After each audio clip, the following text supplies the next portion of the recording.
Кара Суу район социалдык экономикалык өнүгүүсүн 2024-жылдын январь-июнь айларынын жыйынтыктары боюнча мекеме ишканаларын жана жергиликтүү өз алынча башкаруу органдарынын аткарылган иштери жөнүндө маалымат. Суга кезегинде даярдоо жана суга суу менен камсыздоо. Убагында корректировка кылганга мүмкүнчүлүгүңөр бар эле да, бул жерде райфин отдел барбы? Салык кызматы барбы? Сиз отурасызбы? Мына ушу эки жетекчи, мынакей Батыров биякта туруп атат. Ушу үчөөңөр оңдошуңар керек да ушундай нерселер. Иштеп 6 ай деген аз убакыт эмес. Силер ишиңердин чалалыгынан, жадоолугуңардан мына ушуга барып атат. Көргөзгүч.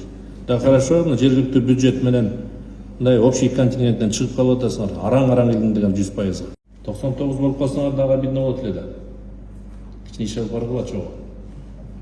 Иштегиле, Бишкекке баргыла, корректировка кылгыла да. Ал жерде жетекчилерди айтып атпайбы, келе корректировка кылып беребиз. Только өзүңөрдүн негизиңерди алып келип бергиле деп айтып атат да. Бул боюнча иш алып баргыла. Сиз муну көзөмөлдөңүз. Эми жер мунапыс боюнча мен анан сөз берсеңер да өзүнчө айтам. Бул боюнча сиздерде иш өтө начар десем мен жаңылышпайм. Дээрлик берген план тапшырмаларды аткарган жоксуңар. Бул боюнча да мен сиздерге жол жобосун дагы ийилип отуруп түз кеңешкенде да айттым эле. Бирок ошол биз айткан мындай бүткөн жыйынтыктар болгон жок. Өткөн окуу жылын 9-классты 7715 окуучу аяктап 184 артыкчылык көлүгүнө ээ болду. Ал эми 11-классты 4393 бүтүрүүчү ийгиликтүү аяктады. Бүтүрүүчү класстардын алтын тамга артыкчылык аттестатына 37 мектептен 98 бүтүрүүчү катышып, 2 окуучу гана алтын тамга аттестатын алууга жетишти. Эң жаман көргөзгүч кара суулуктар намыстанып коюшуңар керек сиздерде болот. Бул эмне менен түшүндүрөсүз муну сиз? Анан эми сиздерде мүмкүнчүлүк потенциалда чоң да. Анткени окуучулардын саны көп. Ошондуктан биз сиздерден мындай бир башка бир санды күттү керек. Тилекке каршы мынакей 6 ай жыйынтыгы менен окуу жылдын аягы менен мына ушундай картинаны берип атасыңар бизге. Бул өтө өкүндүрөт. Мынакей бул жерде эми босого балдын көргөзгүчү да 66,5%. Эми любой башка районду сураңыз, бул жогорураак да. Ошондуктан облустун көргөзгүчүн артка тартып аткан учуруңар. Ыктыярдуу тестиге мына добровольный жалпы республикалык тестилөөдө алар ыктыярдуу болуп эсептелет. Биз аларды зордуктай албайбыз. Алар өз ыктыяры менен бул жалпы республикалык тестилөөгө катышышат. Бул жетекчи мен бекеринен башка райондорду окуган жокмун, айткан жокмун, мен ошолорго салыштырып айтып атам. Ошол башка райондордо эле сиздин кесиптештериңиз эч кимди зордуктаган жок. Ушул жерге баргыла деп. Бирок сиздердин өзүңөрдүн максатыңар эмне андай болсо? Балдарды окутуп туруп көчөгө кой берүүбү? Ошол тагдыры кандай болот ары көздөй? Кичине ойлонушуңар керек да. Жериндеги саясатты жүргүзүшүңөр керек да. Билим берүү министрлигинин саясаты каяктан да. Ошондуктан муну ойлоно турушуңар керек. Бүгүнкү күндө Кыргыз Республикасынын президенти урматтуу Садыр Тургожоевичтин мынакей бирден бир чоң саясаты ушу билимди коом аркылуу биздин мамлекеттик кубаттуулугун көтөрүү. Муну сиз жакшы билесиз. Же билбейсизби муну? Билебиз. Билсеңер жумушту жасашыңар керек да. Бүгүнкү күндө президентибиз эмне деген каражатты бөлүп мектептерди салып берип атат. Же муну билбейсизби? Ошол жерден балдар жакшы сапаттуу билим алсын, билимди коом чыксын деп чоң аракетти кылып атса, анан биз мондай деген башка бир жоопторду айтып атасыңар. Мектептин директорлору барсаңар, бар турбайсыңарбы? Бар болсоңор буп койгула. Жылдын көргөзгүчү мына ушундай болуш керек, жакшы болуш керек. ОРТнын жыйынтыгында окуп бердим мен сиздерге. Башка бир райондордо чоң аракеттер болуп, бүгүнкү күндө ошо ОРТге даярдоону атайын ошо мектептин билим берүү тармагына мугалимдерге берип атат. Ошо бир башка жака барып акча төлөбөсүн. Ошол жака барып болбосун. Башка үйгө жашабасын, балдарыбызды үйүнөн окуп алсын деп туруп, мындай жакшынакай иш-чараларды алып барып атат. Бирок сиздерде мындай нерсени, мындай иш-чараларды көрө алган жокпуз. Ошондуктан муну ойлонушуңар керек. Биринчи кварталда көбүрөөк орун катталды. Биз иш алып бардык, иш-чаралар жүргүздүк. Мындан аркысын жакшы карашыңар керек. Анан бир жылдын жыйынтыгы менен да бири-бирибиз менен анан уялып учурашып болбойт. Урматтуу жыйындын катышуучулары, 2024 жылдын 6 айында катталган өзгөчө кырдаалдар, коррупцияга каршы аракеттенүү жана кылмыштуулуктун алдын алуу боюнча райондук укук коргоо органдары, мекеме ишканаларын жана жергиликтүү өз алынча башкаруу органдарынын аткарып жаткан иштери жөнүндө маалымат. Эмне үчүн сүйлөшүп атабыз? Мунун көп бир аз чечимдерди чыгарабыз. Аны көзөмөлдөш керек. Ошол боюнча багыт иш алып барышыбыз керек. Бирок мынтип жарым-жартылай жетекчилер отурганыбыз бул өзү туура эмес. Эми да ички иштер министрлигинин өкүлү отурат. Мен кайрылат элем Горсовет мынакей ушу өтүп турган такай маселе да бул эми. Айрыкча ушу сиздердин районда. Ошондуктан тыкыр көз эмелге алышыңар керек. Мынакей ушу жаңырыкта болгон окуя. Ошол бүгүн айтып атабыз, стратегия иштелип чыккан деп. Стратегиянын ишке ашыруусу именно ошол айыл өкмөт башчысына чейин жетиш керек, ошо өзү аткарыш керек. Бирок тилекке каршы бүгүн кандай болуп атат? Өзү аралашып атат. Эми факт менен сүйлөйлүк, конечно. Анан дагы тергөө амалдар айтар.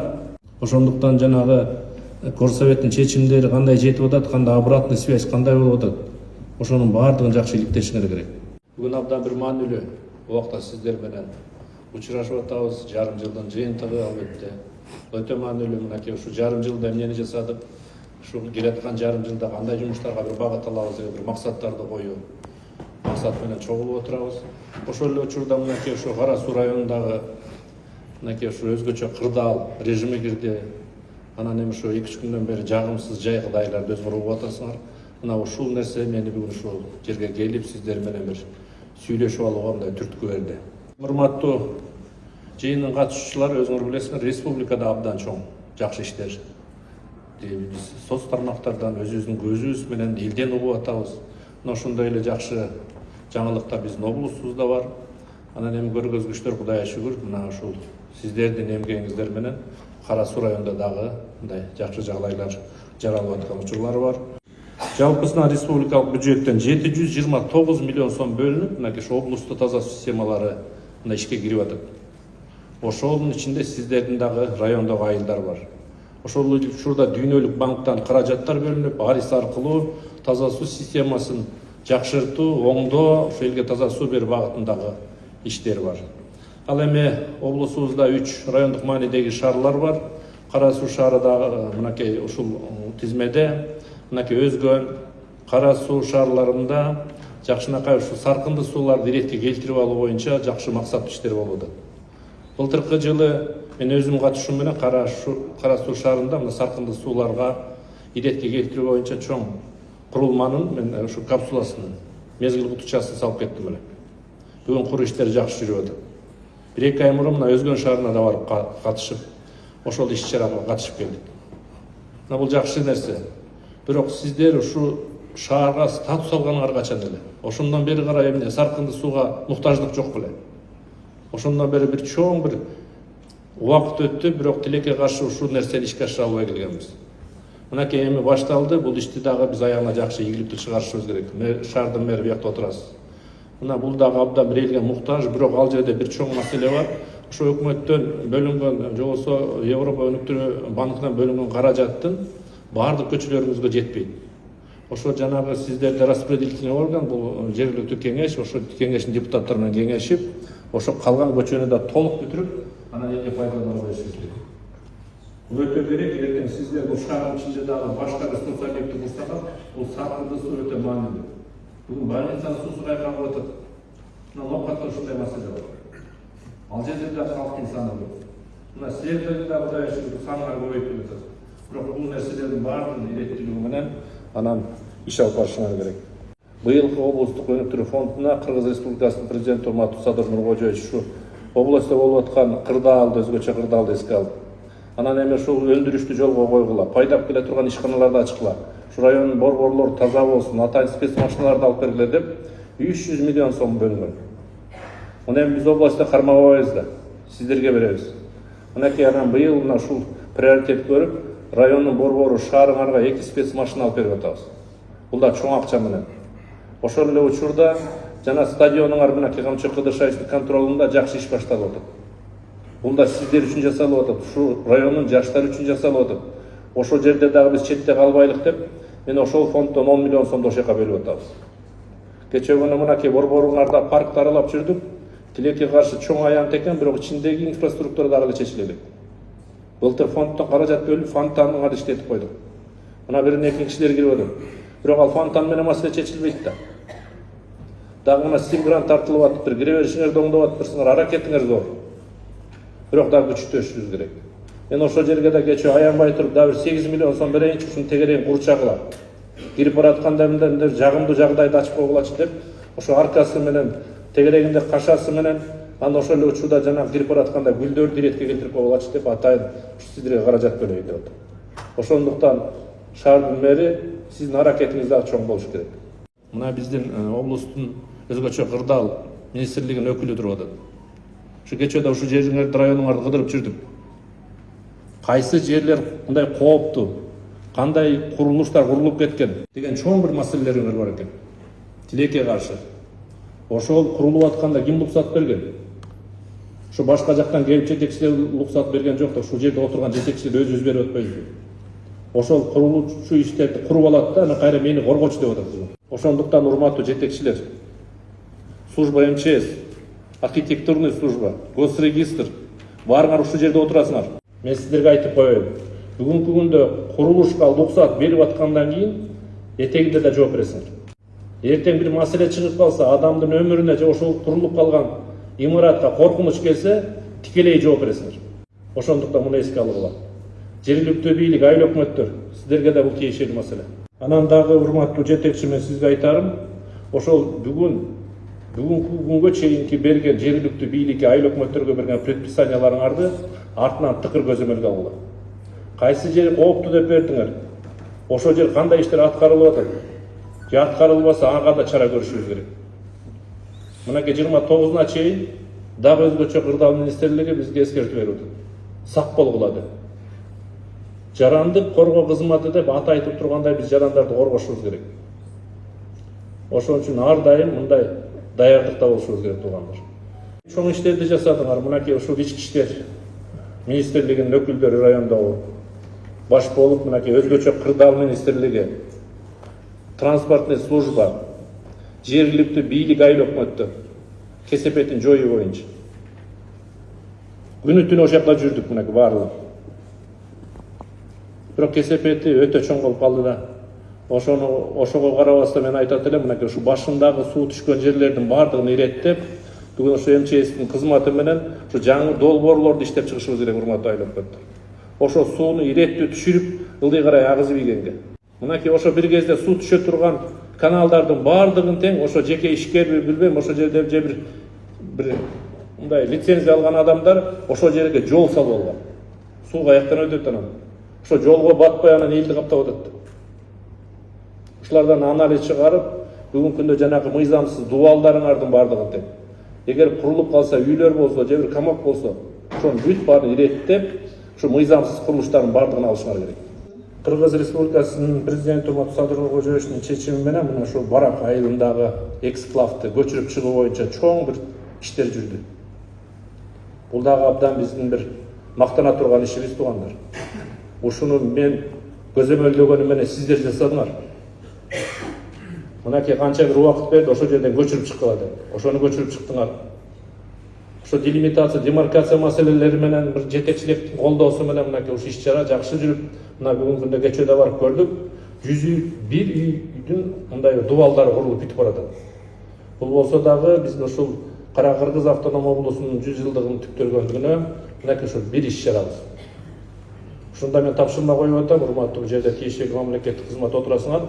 31 августка бүтүш керек.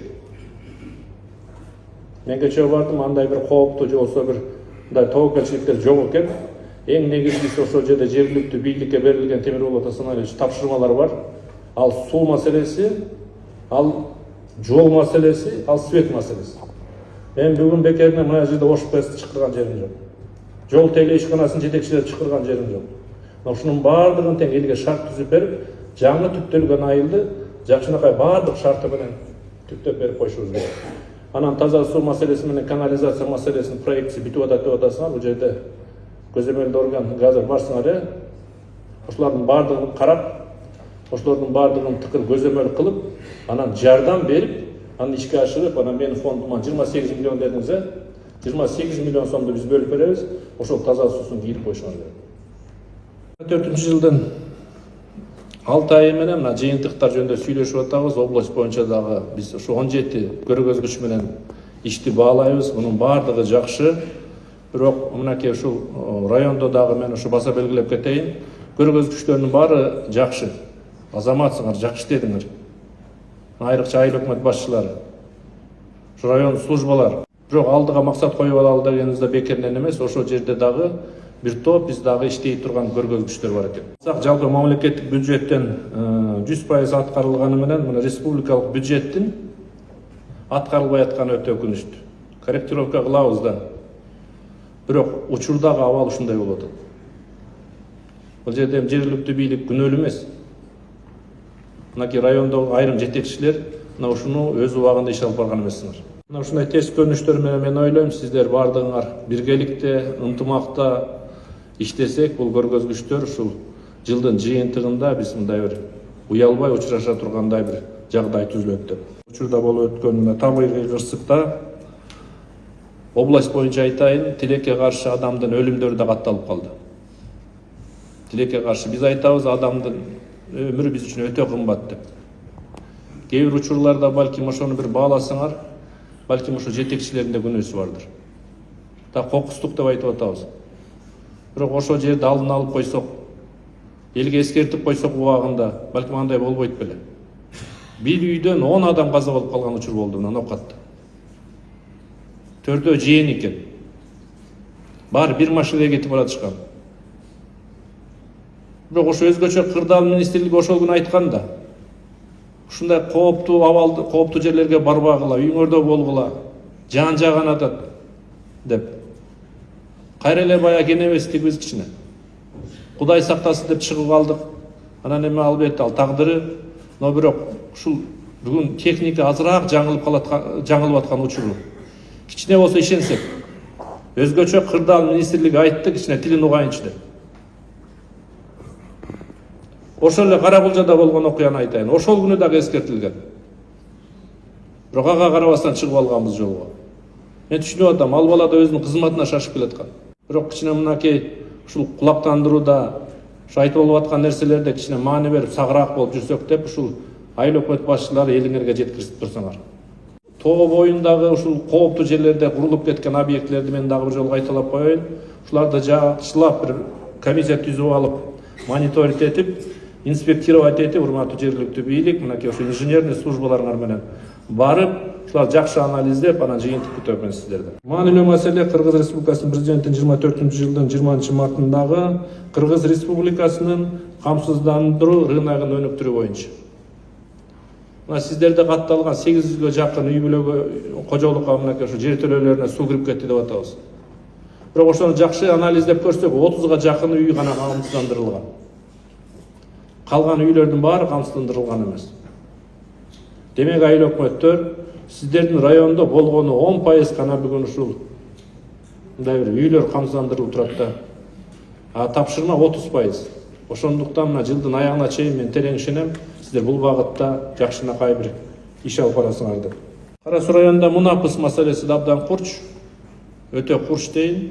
Мынакей ушу Нокат району менен Кара Суу районунда бул аягына чыга албай атабыз. Башка райондордо бул кыйла алдыга жылып же болсо ушу жумуштун көлөмү азыраак болгондон аягына чыгып калышты.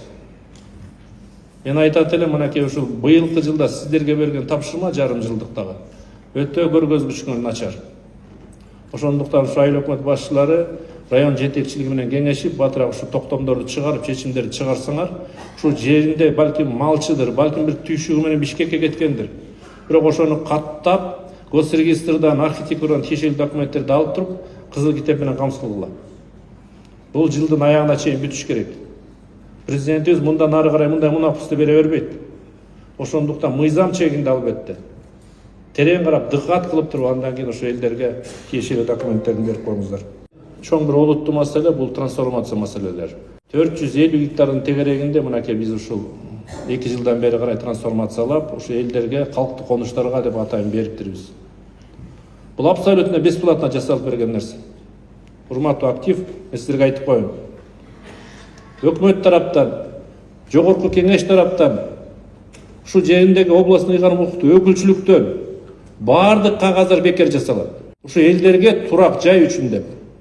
Ушу 4 сотый жерби, 6 сотый жерби ошо жеринде өзгөр бекитип алган атайын жобонун алкагында ошонун шарттары менен туруп элге бергиле деп. Тилекке каршы кандай болуп атат? Качан бир ушундай бир жаман нерседен арылабыз? Урматтуу кара суулуктар. Кой десек болбой атасыңар. Урматтуу айыл өкмөт башчылары. Эсиңерге салып коеюн.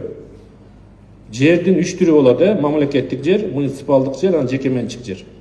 Бул жеке менчик жер эмес. Бул муниципалдык жер. Ошондуктан мынакей калкты конушка берип атканыңарда ошо ачык айкындуулукту камсыз кылып, ошо элдерге даректүү жеткирип койгула муктаждарына. Түшүнүп атам, баардыгына жетпейт. Биз бул боюнча сиздерди эскертип келгенбиз. Бүгүнкү эскертүүбүз акыркы жолу болсун. Билбейт деп кылбагыла. Баары тең көрүнүп турат, билинип турат. Силерди мурда 4 көз караса, азыр андан көбүрөөк көз карап турат. Ошондуктан этият болгула, өзүңөрдү аягыла. Мен каалайт элем ушу сиздер үй бүлөңүздөрдүн жанында, эл журтуңардын астында жүзүңөр жарык болуп, мындай ишиңердин үстүндө болот деп. Өзүңөргө кооптуу жагдайды жаратпагыла. Айыл өкмөт башчылары. Эгерде билбесеңер, сурагыла. Мына жер кандай болот деп. Жок дегенде кол койбой кое тургула да. Билбей атсаңар. Мына жерде компетенттүү органдар бар. Госрегистр барбы? Архитектор барсыңарбы? Мына могу 2 кишиден сурагыла. Кандай кылам деп. Ген планыңар бүтүп атабы? Ошонун негизинде мына тийиштүү иш алып барсаңар, силерге эчтеке бербейт эле. Жең ичинен тааныш билишке салып, анан жанагындай нерсеге барып чагылып атасыңар. Кара суу шаарынын тазалыгы боюнча да айтып коелук. Урматтуу жетекчилер, мен буга чейин келгенде дагы айттым эле. Шаардын жетекчиси, мынакей ушу шаардын тургуну катарында биз баардыгыбыз шаардын жетекчисине баш ийишибиз керек. Эгер мен Кара сууда жашап турсам, эгерде шаардын бир мэриянын кызматкери келип, мына тегерегин тазалап коюңуз, бул жерди мындай кылып коюңуз, муну алып коюңуз, муну көтөрүп коюңуз десе, тилин алышыбыз керек. Мына ошондо тартип болот. Кызмат ушул жерде болсун дейли. Бирок тегерегиңердеги маселени бүт баарын тең аз оңдошуңар керек. Кечээ күнү аракетиңерди көрүп атам, аялдамаларыңар, тияңар, бияңар бардыгы жерде жакшынакай болуп баратыр. Бирок иштей турган жумушуңар дагы да көп экен. Жарыктандыруу маселелери, лотокторуңарды коюп атасыңар, бирок батыраак иретке келтирбейт. Тестирлердин жыйынтыгы боюнча да сүйлөштүк. Мына бул жерде мектептин директорлору катышып аткан абдан жакшы. Жыл бою кылган эмгегиңер ушу тестирлөө менен бааланып калып атат. Артыкчылык аттестат менен бааланып калып атат. Бала артыкчылык аттестат алыш үчүн тети кичинекейинен бери карай фундаменти болуш керек экен. Айжан Мамаевна азыр айтып атат, мына момча садикти ишке берип атабыз деп. Билим ошол жерден башталат. Анан ата-энеден башталат дегенде, үйдөн да тарбия бар, албетте, таасири бар. Мен түшүнүп атам, кээ бир учурда ата-эне баардыгы мугалимге оодарып коюп атат. Мен мугалим билимден, мугалим жооп берет деп. Бирок ошолордун баарын ата-эне комитеттери менен, ата-энелери менен сүйлөшүп, билим сапатын көтөрүшүбүз керек. Эртең бул көргөзгө түшүп кетсе, биз могу жерде отуруп сүйлөшүп иштеп атканыбыз бир тыйынча, урматтуу жетекчилер. Эртең кандай коом келет деген чоң бир коркунуч бар. Ошон үчүн атайын билимге басым жасап, суроолор ушул багытта болуп атканда бекеринен эмес. Урматтуу район билим бери бөлүм башчысы, мен ойлойм, сиз бүгүнкү жыйындан жакшы жыйынтык чыгарып, анан мындан аркы ишиңизди мындайсына багытыңызды өзгөртөсүңөр деп. Жумуш тоорулар боюнча да айттык. Муну дагы көзөмөлгө алгыла. Бүгүн айтып атасыңар, абал туруктуу деп. Эми туруктуу болсун, бирок алдын алып койгонуңар жакшы. Санаптын служба бар бул жерде. Мына ушул багытта сиздер ушул жооп бере турган жетекчилерсиңер. Айжан Мамаевнанын штабта отурумун өткөзүп, жетекчилерге тапшырманы берип, айыл өкмөттөр менен иш алып барып, иш кылышыңар керек. Жайыттар боюнча, жалпы Кыргызстан боюнча маселе бар. Бирок регион жетекчиси катарында мен ушу жайыттарга бүгүн ушу облустун жайыттары үчүн да жооп берем. Жеринде сиздер жооп бересиңер. Бүгүн жайытты кандай пайдаланып атабыз туугандар? Ошол жерде жайыт пайдалануу маданияты болсунчу деп атам. Баарыбыз ошо бүгүнкү бир күндүк пайдабызга карап, ушу жайыттын деградациясын эске албай атабыз. Ушу жээктериңерди карап көргүлөчү, ушу жылга барып конуштарды бар. Тегерегинде курайлар гана өсүп калды, мал жебей турган чөптөр. Мына былтыр жакшы бир иш-чараларды өткөздүк элек, ошол жерлерге үйрөнч ачып. Анын тегерегин курчаш айыл өкмөттөрдүн милдети эле. Ошол иштерди күчөтүп, жайыттарды эс алдырып, алыскы жайыттарды пайдаланган айылдерди үндөшүбүз керек. Жайытты, жакынкы жайыттардын деградациясы эртең бир учур келет, точка невозврата, кайра кайтып андай жер болуп бербейт бизге. Ошондуктан кийинки муундарды ойлойлук, урпактарга кандай жайыт өткөзүп беребиз деген чоң жоопкерчилик. Ошондуктан жергиликтүү бийлик бүгүнкү жоопкерчиликти кичине сезели. көргөзгүчтөр жөнүндө айттык, мактандык. Албетте ошол бүгүнкү күндө жарым жылдын жыйынтыгы бул. Мындан ары жасай турган жумуштарды биз кичине мындай максат коюп алдык окшойт. Мен ойлойм бул максаттардын үстүндө сиздер жакшынакай бир иш алып барасыңар. Ал эми жарым жылда кылган ишиңер үчүн мен сиздерге терең ыраазычылык айтам. Жакшы иштедиңер, азаматсыңар. Ден соолукта болгула, ишиңерде ийгилик болсун, аман эсен болгула, рахмат.